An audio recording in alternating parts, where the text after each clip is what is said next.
Hodgkinson did have a permit for that gun. He also had an extensive criminal record, including 3 domestic violence charges. Critics say the justice system failed in this case. And tonight, they're pointing to new documents. Pete Montine is here with that part of the story. Pete? Leslie, this is part of Hodgkinson's story that is just coming to light right now. I've been talking to domestic violence experts. Tonight, they're latching on to one part of this criminal past. They say if it went just a bit different, Hodgkinson could have had a harder time getting guns. James Hodgkinson raised red flags a decade ago, says Dawn Dalton. She's worked with survivors of domestic abuse for years. Before she came to D.C., she was in Hodgkinson's home state of Illinois.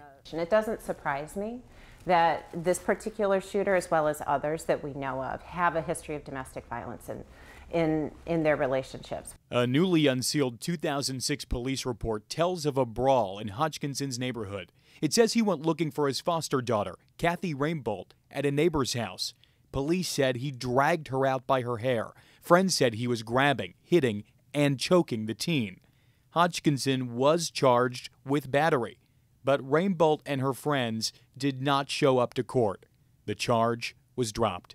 If you're fearing for your livelihood, it's common to not come to court. It's troubling. It happens way too often, though. You see it a lot, and I've seen it a lot throughout my career. Mike Bouchard was an assistant director for the Bureau of Alcohol, Tobacco, and Firearms. He says Hodgkinson escaped the system. Hodgkinson held a license to legally buy guns in Illinois. If he was convicted of battery, he would have been blocked from getting a license for 5 years. We have a system. If we can get people into the system and let the system work, it usually does. More about that foster daughter. Kathy Rainbolt died of a heroin overdose. That was 2 years ago. Hodgkinson's wife, Sue, is mentioned in that 2006 police report that spawned the battery charge. She has hardly spoken to the media. Tonight, she remains under police protection.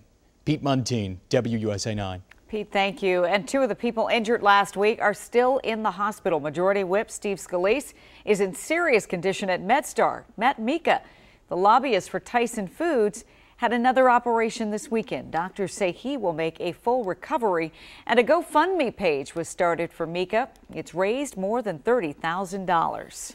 Here's a question.